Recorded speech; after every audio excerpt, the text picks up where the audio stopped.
Assalamualaikum warahmatullahi wabarakatuh. Sejarah Bani Israel yang pertama. Karunia Tuhan dan kelakuan mereka kepada para nabi. Membuka Al-Quran surat Al-Baqarah. Isinya dibuka dengan klarifikasi 3 golongan. Golongan pertama kaum mukmin. Dijelaskan dengan 4 ayat, yaitu ayat 2 dan 5. Golongan kedua kaum kafir. Dijelaskan dengan 2 ayat, 6 dan 7.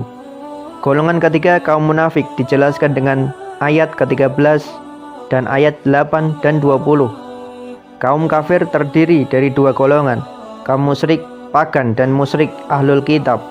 Kaum munafik adalah mereka yang pura-pura memeluk Islam padahal hatinya ingkar. Mereka juga terdiri dari kaum musyrik, pagan dan ahlul kitab.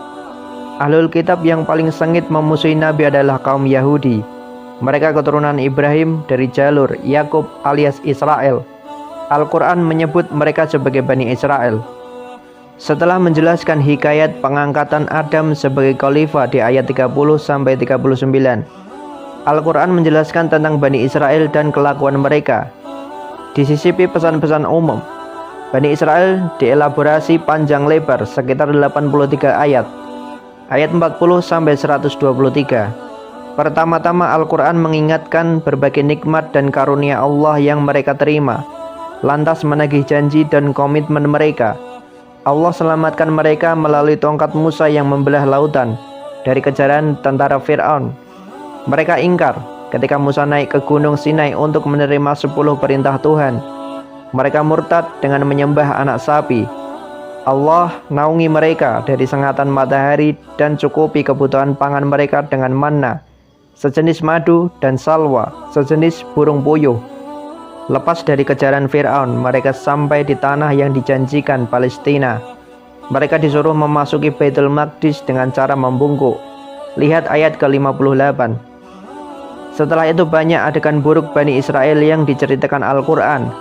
Melalui tongkat Musa, Allah cukupi kebutuhan air mereka dari batu yang dipecah dan memancarkan 12 sumber mata air. Mereka kemaruk, minta sayur mayur, ketimun, bawang putih, kacang adas, dan bawang merah. Sebagian mereka rakus dan melanggar kesucian hari Sabat. Mereka tamak terhadap harta dan Allah kutuk mereka menjadi kera. Lihat ayat ke-65. Al-Quran menceritakan sikap bawel Bani Israel. Ketika salah seorang di antara mereka terbunuh, mereka saling tuduh untuk menguak siapa dalang pembunuhnya. Allah menyuruh Musa agar kaumnya menyembelih sapi betina. Mereka tanya, apa dan bagaimana? Sapi itu tengah-tengah, tidak muda dan tidak tua. Mereka tanya, apa warnanya? Warnanya kuning emas. Belum puas, mereka masih tanya lagi, apa ciri lainnya? Sapi itu tidak dikaryakan untuk membajak dan mengairi sawah. Mulus tanpa belang. Sapi dengan kualifikasi seperti itu yang rumit akibat bawelnya Bani Israel. Ternyata ada pada seorang yatim. Harganya selangit, daya tawarnya tinggi. Itu cara Allah memuliakan anak yatim dan mendera Bani Israel. Setelah sapi itu disembelih, ekornya dipakai mendera mayit. Mayit itu bangun dan bicara, mengungkap siapa pembunuhnya. Perigai buruk lain Bani Israel yang diceritakan Al-Quran adalah tidak adanya respek terhadap para nabi.